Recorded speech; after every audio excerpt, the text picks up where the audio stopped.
I just want them to keep the promise to make this a safer and a better city for all of us to live in. We want some service. We don't mind supporting our city, paying the taxes, but we would like some service. I love the new Accord. But you'd also love a vacation. Boy, it'd look great in the driveway. Too bad the driveway needs repaving. It has dual airbags, more interior room, a new, more powerful engine. Yeah, and we have the same old budget. Life doesn't have to be full of compromises. Introducing Leadership Leasing. It puts the new Accord well within your reach. See your nearest dealer for details. Are you gonna shoot me? Kevin Costner. Hell no. Me and you are friends. He just broke out of jail. You got no problem if I handle this? Clint Eastwood. He has to bring him back. This is not a penal escape situation. This happens to be a manhunt. You're not bad, are you, Butch? Oh, yeah. Sometimes good men break the law. Sometimes lawmen break the rules. A Perfect World, directed by Clint Eastwood. Starts November 24th everywhere. 360 minutes. That's all you have, just 360 minutes. Art Van stores will be closed until 6 p.m. Wednesday to make huge markdowns in every department. Living rooms, dining rooms, bedrooms, recliners, mattresses, and more. Then you have just 360 minutes to get tremendous savings of 25 to 67% on famous names like Broyhill, Thomasville, Flex Steel, Lazy Boy, Sealy, and more. Only 360 minutes, only 6 hours, only 6 p.m. to midnight Wednesday at Art Van. At Jeep and Eagle, we're so excited about our 1994 line of vehicles, we're going to give you a deal you won't want to miss. After all, it's the least we can do for you. Now you can drive away in an Eagle Vision. With our special lease program, you can get into a Vision ESI with standard driver and front passenger side airbags and a 161 horsepower V6 engine for just $249 a month. After all, it's the least we can do for you. See your participating Jeep and Eagle dealer today.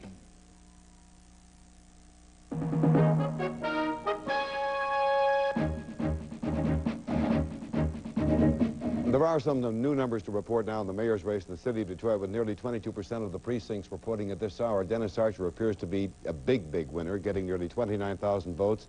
His opponent, Sharon McPhail, has 20,081 votes. Once again, Sharon McPhail is trailing Mr. Archer, garnering about 41% of the votes counted so far. That is compared to Archer's 59%. The hope is that the end of Detroit's mayor's race will mark the end of the rift between the city and, of course, the suburbs. And tonight, a couple of suburban leaders are embracing a future with an Archer administration, but some people are taking a wait-and-see kind of an attitude. As Channel 7's Mike Hofeld reports, a man viewed by some as kind of the arch-enemy of Detroit was among the first to extend an olive branch from the northern suburbs. I hope the future will be not how we divide the city from suburb, but how we unite suburb and city for programs. The man who staged the infamous McPhail suburbia roast on Woodward is finished with political sarcasm. Now he's digging in for what Brooks Patterson and other suburban leaders view as a new beginning between Detroit and the suburbs, with Dennis Archer at the helm. Representing my constituency of 1 million people, they want to have a supportive role. So I'll meet Dennis more than halfway in trying to build those bridges. Dennis Archer represents the best of both worlds. He's completely loyal to the city, its citizens, but he also has a very cosmopolitan air. He can reach out, he can bring business into this area, and when Detroit benefits, we all benefit. On the streets of Detroit, voters are split on the Archer impact. All along, we've thought that Dennis was the man to do the job. Our organization was out endorsing him and working for his candidacy, and we're happy to see he's successful. You think he'll be good for the city, or? I don't know. Maybe. I really couldn't tell. Like I say, I work for either one of them. But Greektown business owners like Rick Pinkerton are welcoming the Archer factor. We just started business down here this spring, and we had the feeling that, you know, there was good things to come, and this is definitely the first step. So Mayor-elect Archer has inherited a tough assignment. There's some skepticism and a lot of expectations from both the city and the suburbs. Come January, his test begins. In downtown Detroit, Mike Hofeld, Channel 7 Action News, reporting. Coming up. We're going to switch downtown to the Westin Hotel, where Frank Turner is standing by in the Dennis Archer headquarters. Frank? Bill, we're here, and Dennis Archer is right here with me. And Mr. Archer, I have to say that congratulations appear to be in order. The numbers that we have so far show that you're putting together a big win tonight. One of the first things you said in your victory speech was that there are no more Archer or McPhail supporters. Everyone has to work together and move forward. But parts of this campaign have been bitterly divisive, very negative at times. How easy do you think it will be to heal those wounds and put the city back together? Frankly, I think it's going to be rather easy because the people who supported both of us wanted desperately to have a great city so that we could improve our quality of life. And so I anticipate that those who supported my opponent will be eager to work with an Archer administration because I'm going to put the people of the city of Detroit first. Sharon McPhail has refused to concede the race so far, and we heard from Barbara Rose Collins over at the McPhail party tonight, and she said that, you know, until they see some hard numbers tomorrow, they're still going on the premise that McPhail is the next mayor of Detroit. With that kind of attitude, do you think it's going to be difficult to work with her and her coalition and pull them into the plans that you have? Well, so far, you've only named two people, Congresswoman Barbara Rose Collins, whom I respect greatly, and my opponent.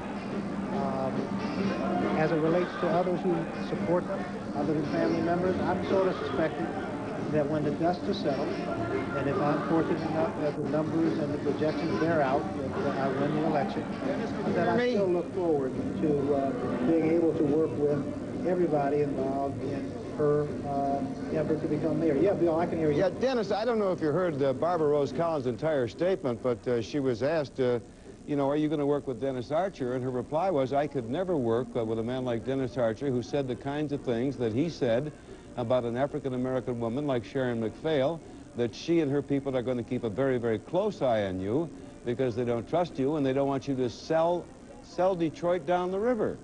I mean, it was hardly... I did not hear all of that statement. I'm repeating it, I think, verbatim. Well, I appreciate knowing that. At least it lets me know who my friends are. I will tell you one thing. It's interesting when you run for political office.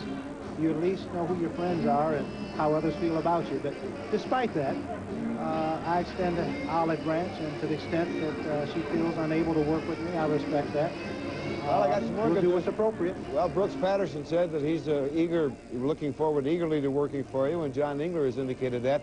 By the way, you're going to take Engler up on his offer to meet with you tomorrow morning and get to work on an urban plan? Indeed, I do. I'm going to be calling the mayor first, though, tonight to see about getting an opportunity to meet with him tomorrow so that we can cause a smooth transition between our respective administrations, and I believe that's going to be able to take place. And then I'm going to be going up to Lansing and then coming back, hopefully in time to meet with the mayor tomorrow. When you do talk to Governor Engler, what are some of the first things you need from Lansing as priorities for the city of Detroit? Well, one of the first things that I think will be easy to do, and that is to get his support to kill the bills that are of a detriment to the city of Detroit. The bill that wants to calls upon the regionalization of our water board, that's not good for us, and I'm going to fight that. And the other bills that are pending as well, whether it happens to be residency or the other relevant issues that we've discussed, taking away 6 appointments that I might have to the mental health board, all of those issues. Then I want to talk about education, and I want to talk about the environment. I want to talk about working with the Michigan State Police to see whether or not we can increase the level of service there. Crime is the #1 issue in this city. How about insurance reform? Do you think you'll be talking with them on that also? All of the issues that were discussed in this campaign will be issues on the table tomorrow when we get a chance to talk. Okay, Dennis Archer, thank you very much. Dennis Archer, apparently now the mayor-elect of Detroit, savoring his victory and talking about some of the first priorities from the city. Bill, that's it from the Westin for now. Back to you. Okay, well, our best to Dennis Archer. Congratulations for a campaign well run and participated in all the debates. And kind of interesting that Dennis Archer has had, I guess, congratulations in a sense from the governor, John Engler of the state of Michigan, who wants to meet with the new mayor just as soon as possible and talk about an urban policy. And from L. Brooks Patterson, who has kind of been, I guess, the nemesis and the enemy of Coleman A. Young, who for 20 years has been the mayor of the city of Detroit. And Brooks wants to sit down and cooperate with the new mayor-elect. And Barbara Rose Collins says she can't forgive him for what he said about Sharon McPhail during the campaign. Well, maybe people will change their minds. Well, it certainly is good that Dennis wants to meet with Coleman Young, make him the priority, that first telephone call, so that's that what the he polls can make a showed, smooth too. transition. About 81% of the people polled Detroit wanted to improve relations with the suburbs. So. Okay, thank you, Bill. We'll see how it goes, Diana. There will also